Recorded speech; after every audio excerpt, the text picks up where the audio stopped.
मैं अभी safety terminology के ऊपर बात करना चाहूंगा, जहां से हमें पता चलेगा कि कौन सी सेफ्टी टर्मिनोलॉजी का क्या डेफिनेशन है और उसका मीनिंग क्या है, कॉन्सेप्ट क्या है। इसको थोड़ा समझेंगे आगे बढ़ने के पहले। तो ये है जो नॉर्मली तीन चीजों के बारे में हम लोग बात करते हैं। एक है इंसिडेंट, दूसरा है एक्सीडेंट, तीसरा है नियर मिस। तो मेरा ये डिस्कशन के बाद आपको सही मायने में समझना होगा ये तीनों के बीच में कोई डिफरेंस है क्या, नहीं है तो क्या है, इसका मीनिंग क्या है। तो इंसिडेंट मैं पहले पढ़ूंगा। ऑल अनएक्सपेक्टेड वर्कप्लेस इवेंट्स और incidents. All events, all event, event मतलब जो होता है, जो आंखों के सामने, नजर के सामने जो समझ में आता है उसको इवेंट कहता है, which takes place. However, not all incidents are accidents on near misses. ठीक है, तो कुछ एग्जाम्पल इसके बारे में दिया जाएगा आपको। I hope you will be able to understand that well. मतलब incident, whether it's accident or near misses, ये सब इंसिडेंट का अंदर आता है। लेकिन इंसिडेंट ऐसा भी होता है जो एक्सीडेंट या मतलब नियर मिस भी नहीं है, एक्सीडेंट भी नहीं है। तो समझते हैं एक्सीडेंट क्या है। डेफिनेशन, पहले डेफिनेशन को समझते हैं। एक्सीडेंट का मतलब ये एक इवेंट है which has happened unintentionally। क्योंकि इंटेंशनली अगर होता है वो क्रिमिनल चार्ज के अंदर आ जाएगा, वो एक्सीडेंट नहीं कहा जाएगा। मतलब वो नहीं होना चाहिए था, अचानक हो गया है। Usually resulting in some injury, damage, loss of property and sometimes even death. तो दिस इज एक्सीडेंट। इसके अंदर आप बोल सकते हो कि मेजर एक्सीडेंट, माइनर एक्सीडेंट बोल सकते हो। Some many people define it that way based on severity of accident. Near miss क्या है? It is also an unplanned event, but that did not result illness, injury, damage, but had the potential to do so. लेकिन वो हो सकता था, accident हो सकता था, हुआ नहीं। Our luck. Only a fortunate break in the chain of events prevented an injury, fatality, or damage. Some conditions were present which avoided an accident. मेरे सामने जो हुआ ऐसे नियर मिस मैं आपको बता सकता हूँ। वन, उस टाइम मैं एक फाउंड्री में काम करता था और फाउंड्री में हम लोग 1620 डिग्री टेम्परेचर में फर्नेस से हम लोग पोर करते थे लैडल में, और लेडल से हम लोग मटेरियल को पोरिंग एरिया में, पोरिंग बे में लेके जाते थे। तो मेरे सामने वो एक एक लेडल में कुछ 1.5 टन से 2 टन मटेरियल लिया जाता था, जो स्टैंडर्ड साइज लेडल था।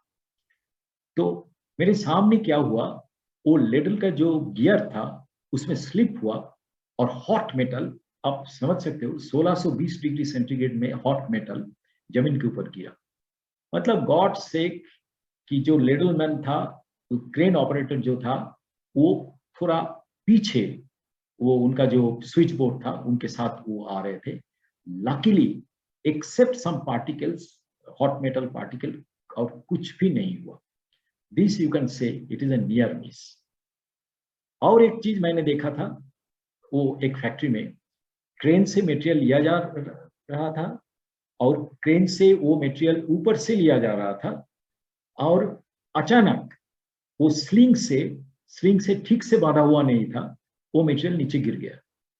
तो that is also a case of near miss. ये दोनों केस में ही फेटल हो सकता था, डेथ भी हो सकता था। और ऐसा केस होने से वो एक मतलब बहुत गहराई में लोगों के दिमाग में रहता है, लोगों का सेफ्टी का जो एश्योरेंस रहता है, कॉन्फिडेंस रहता है, वो पूरा चला जाता है और उसका असर कई दिनों तक रहता है फैक्ट्री में। तो आई hope you understand the seriousness of this topic. तो मैं आपको कुछ एग्जाम्पल दे रहा हूं अभी। आप मन ही मन इसको, क्योंकि ये ऑनलाइन प्रोग्राम है, मैं आपको पूछ नहीं सकता हूं, तो मैं आपको बताऊंगा लेकिन पहले मैं आपको टिपिकल केसेस को बताऊंगा और आपको डिसाइड करना है आपस में ये क्या है, ये इंसिडेंट है, ये नियर मिस है, या तो ये एक्सीडेंट है। जैसे मैंने बोला सारे इंसिडेंट्स हैं, लेकिन नॉट नेसेसरी कि all incidents are near miss और एक्सीडेंट। देखिए, a small electrical fire starts in the building. एक बिल्डिंग में इलेक्ट्रिकल कुछ लीकेज हुआ, उसके दौरान बिल्डिंग में फायर स्टार्ट हुआ। All are evacuated safely without any damage. ठीक है, मतलब नजर में आ गया फायर, और वो नजर में आने के बाद कोई भी प्रॉब्लम नहीं हुआ, सारे लोगों को निकाला गया। ये है ओके एक। दूसरा, a man falls from a ladder and injures his shoulder. ठीक है, लैडर यूज कर रहे हैं जो हम हमेशा करते हैं स्टोर्स में। एक लैडर लेते हैं, कई बार मैंने देखा एल्युमिनियम लैडर, या तो लैडर मतलब चढ़ने लायक नहीं है लेकिन यूज कर रहे हैं, और वो उससे गिर जाता है जमीन के ऊपर और उनका शोल्डर में चोट आता है। तीसरा, there is a spillage of hot metal. जैसे मैंने बोला, no one is hurt. Okay. चौथा, an operator slips on oil और bruises his knee.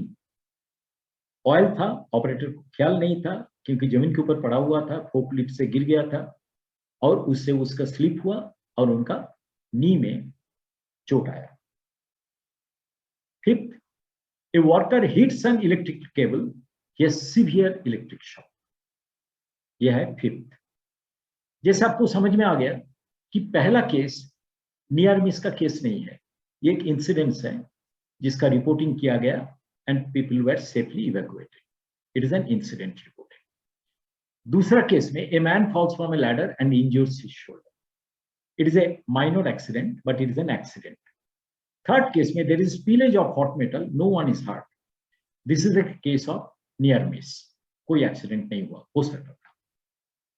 Fourth, an operator slips on oil and bruises his नी। ये माइनर एक्सीडेंट है लेकिन accident है। Fifth, a worker hits an electric cable, he has severe electric shock. ये एक accident है और ये मेजर एक्सीडेंट है। आई hope you have understood the incident, accident and near miss.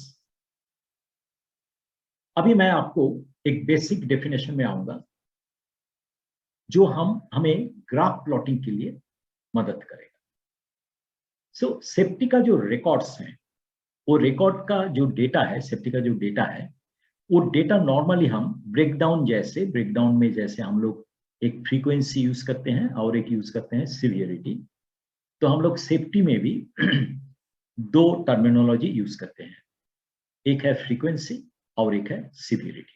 इसको थोड़ा ध्यान से सुनिएगा क्योंकि ये इंटरनेशनल जो मेजर है, ये मैं 2001-2-3 इंडिया का जो पहला क्लस्टर है उसमें मैं काउंसिलर था और मेरा गुरु था मिस्टर सी नरसिम्हन, सुंदरम क्लेटन का president. He is no more now but he is one among the best persons India has ever produced in the field of lean. मैं हमेशा उनको याद करता हूँ क्योंकि उनका जो योगदान है लीन में, मेरे ख्याल से वो इंडिया कभी नहीं भूल सकता है। तो उन्होंने हमें ये सिखाया था कि फ्रीक्वेंसी का जो मेजरमेंट है वो है total number of accident, number numerator में, divided by total man hours worked. मानी कि आप मंथली ले रहे हो, ये मेजर को मंथली ले रहे हो, तो एक महीना में पूरे फैक्ट्री में जो ऑपरेटर्स काम करते हैं उनका जो मैन आवर्स हैं, टोटल मैन आवर्स, कितना मैन आवर्स का काम हुआ वो डिनोमिनेटर में लिखिए और न्यूमरेटर में लिखिए कितना नंबर ऑफ एक्सीडेंट हुआ। आप चाहो तो माइनर एक्सीडेंट अलग कर सकते हो, मेजर एक्सीडेंट को अलग कर सकते हो, आप चाहो तो दोनों को ऐड भी कर सकते हो एक साथ। तो मेरा सुझाव है आप तीनों ही कीजिए, टोटल नंबर ऑफ एक्सीडेंट को भी कीजिए, मेजर एक्सीडेंट को अलग से कीजिए, माइनर एक्सीडेंट को भी अलग से कीजिए, क्योंकि माइनर एक्सीडेंट को मेजर एक्सीडेंट में लेंड कन्वर्ट करने में ज्यादा टाइम नहीं लगता। लेकिन कभी कभी लोग ये भी बोलते हैं सर एक नाइफ से छोटा सा ब्रूज हो गया, उसको तो शायद बड़ा एक्सीडेंट नहीं होगा, लेकिन हाँ फिंगर कट सकता है, डैमेज हो सकता है, तो देयर इज ए पॉसिबिलिटी। तो अब तीनों ही करो। Multiplied by 10 to the power 6, 1 million. मतलब क्या हो गया ये फ्रीक्वेंसी का definition? Total number of accidents per million man hours worked.